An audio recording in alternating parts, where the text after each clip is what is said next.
بات کی گئی تو بس اتنا کہا کہ جو شگوفوں میں سے نکل آتا ہے، لیکن انسا کی بات کی گئی تو پھر تحملو کی بات ہے پہلے اور پھر تدعو کی بات ہے، کہ جو پیدائش ہے انسان کی وہ بھی بہت حیران کن چیز ہے کہ کیا چیز برآمد ہوتی ہے مکمل بچہ، لیکن اس کا آغاز کیسے ہوتا ہے، وہ نقطہ آغاز جو ہے اس کا علم ہونا اور اس کا پایہ تکمیل کو پہنچنا، یہ اللہ کی قدرت کی بہت بڑی نشانی ہے. پیچھے نشانیوں کی بات ہو رہی ہے نا، تو یہ بھی اس کی نشانی ہے. اس کی ایک چھوٹی سی جھلک آپ کو بتاتی ہوں کہ ہوتا کیا ہے. لکھا ہے کہ حمل قرار پانے کا عمل ایک انتہائی پیچیدہ عمل ہے، بہت کمپلیکیٹڈ ہے. ایک مادہ میں بیضہ یعنی اووم کا جو سیل ہوتا ہے ایک ایسی اکائی ہے، یعنی ایک سیل میں جو 60,000 ٹریٹس کا حامل ہوتا ہے. ایک سیل کے اندر کتنے ٹریٹس ہیں یا خصوصیات ہیں؟ 60,000. کتنا ہوتا سیل؟ آنکھ سے نظر نہیں آتا. اگرچہ خلیوں کی خاص قسم کی تقسیم کو میوسس کہتے ہیں، یعنی باقی جو ہمارے جسم میں پائے جاتے ہیں سیلز، تو یہ بھی ایک سیل ہی ہوتا ہے نا اووم جو ہے، مگر اووم اس کا بغیر کسی ترتیب کے، یعنی اس میں ترتیب نہیں ہوتی، ان 60,000 خصوصیات کے نصف کا حامل ہوتا ہے. یعنی ایک سیل کے اندر جو خصوصیات ہوتی ہیں اس میں سے جو اووم ہے اس کے اندر 30,000 خصوصیات ہیں. یہ مزید 23 متحرک بکسوں یعنی کروموسومز پر سوار ہوتے ہیں اور مردوں میں 46 کی تعداد میں ہوتے ہیں. اس کو انہوں نے اس طرح سمجھایا ہے، فرض کریں کہ ایک انسان کی نمائندگی اس کے جینی کوڈ یعنی کوڈ سے تعبیر ہے جو 1 سے لے کر 60,000 کی ترتیب سے ماں کے سیل میں موجود ہے، مگر ماں کے کارڈز یعنی 1 سے لے کر 30,000 تک ایک مخصوص ترتیب میں نہیں ہوتے.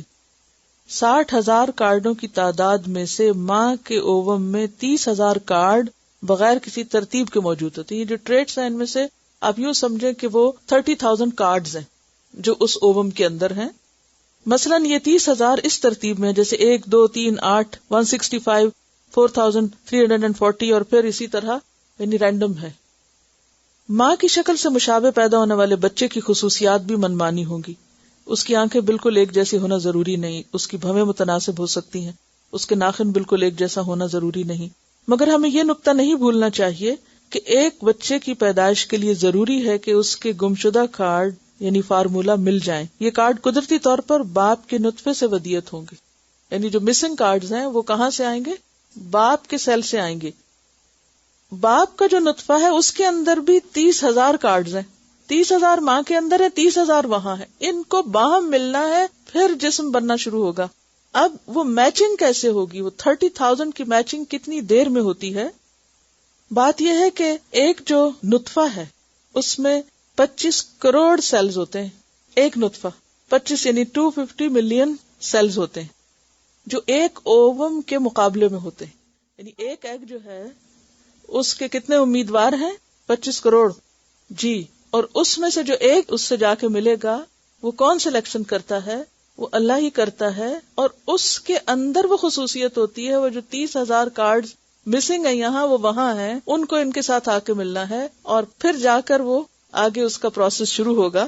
یہ کہتے ہیں کہ فرض کیجئے آپ کو 30,000 کارڈوں کا ایک سیٹ دیا جاتا ہے، ان میں سے ہر کارڈ 1 سے لے کر 60,000 تک کی گنتی کے ایک نمبر کا حامل ہے، اس میں ایک نمبر ہے. اس کے بعد آپ کو 25 کروڑ تھیلیاں دی جاتی ہیں. اب آپ مخصوص اور صحیح تھیلی ڈھونڈ کر اپنا سیٹ پورا کریں.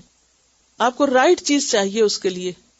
اس اووم کے لیے کوئی بھی ہیپیزرلی سیل نہیں چاہیے، وہ چاہیے جو اس خصوصیت کا حامل ہے کہ یہاں کے نمبرز میں سے جو مسنگ ہے وہ وہاں موجود ہو، تب جا کر آگے عمل شروع ہوگا.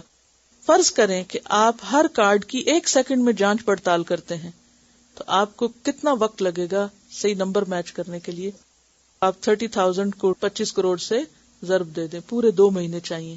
مگر ماں کے اووم کو نہ صرف ان تمام نمبروں کی تعداد کو گم شدہ کارڈ کی تلاش میں کھنگالنا پڑتا ہے، بلکہ اس کو ان تمام خصوصیات کے مطابق نامیاتی مرکب یعنی امینو ایسڈ کی بنیاد کا تعین بھی کرنا ہوتا ہے جو یہ فضا پیدا کرے جس میں باہمی رابطے کے زاویے قائم ہوں.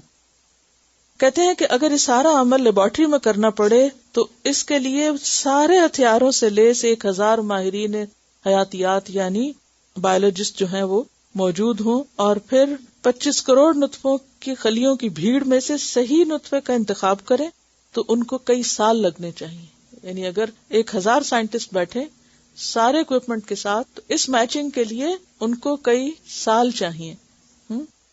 لیکن ماں کے پیٹ میں یہ سب کچھ صرف 1 گھنٹے میں ہوتا ہے. اور اس میں آپ دیکھیں کہ یہاں اللہ تعالیٰ فرماتے ہیں کوئی مادہ، صرف عورتیں نہیں، دنیا میں ہر روز کتنے بچے پیدا ہوتے ہیں اور کتنی عورتیں حامل ہوتی ہیں، اور صرف عورتیں نہیں بلکہ ہر مادہ، کتنی مخلوق ہے اللہ کی. اللہ تعالیٰ فرماتے ہیں کہ جتنی بھی مخلوق ہے اس میں سے جتنی بھی فیمیلز ہیں ان میں سے جو حامل ہوتی وہ سب اس کے علم میں ہوتا ہے. اور وہ کام کیسے ہو رہا ہوتا ہے، کس تعداد میں ہو رہا ہوتا ہے، وہ سلیکشن کیسے ہو رہی ہوتی اور کہاں ہو رہی ہوتی، کس اندھیری کوٹڑی میں، اور کون بیٹھا ہوتا ہے وہاں کہ ان کی وہ سلیکشن کرے کہ یہ نمبر یہاں مسنگ ہے وہاں سے ادھر دے دے، یہ یہاں مسنگ ہے یہاں. وہ ملیں گے تو جب جا کر پھر آگے بات بنے گی. تو یہ سب کچھ کیا ہے، دراصل اللہ کے علم میں ہے. اور پھر آپ دیکھیے کہ اگر 2 اووم ہوں تو پھر کیا ہوتے ہیں، ٹوینز ہوں گے. اور بعض اوقات ایک اووم کے ساتھ اگر 2 سپرم مل جائیں تو بھی ٹوینز ہوتے ہیں. یعنی ایک ہی کو ملنا ہوتا ہے، اور نارملی تو آپ دیکھیں ایک ہی آتا ہے، لیکن بعض اوقات 2 بھی آ جاتے ہیں. تو ایسی صورت میں اور پھر انسان میں 46 کروموسومز ہوتے ہیں جس میں سے 23 ماں کے اور 23 باپ کے ہوتے ہیں.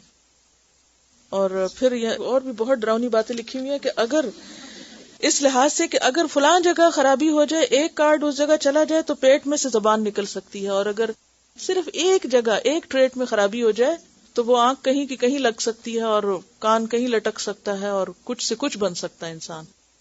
تو یعنی کتنے پرفیکٹ ہے، فتبارک اللہ احسن الخالقین، کس قدر پرفیکٹ طریقے سے اس نے انسان کی تخلیق کا یہ عمل آسان کر دیا. تو جس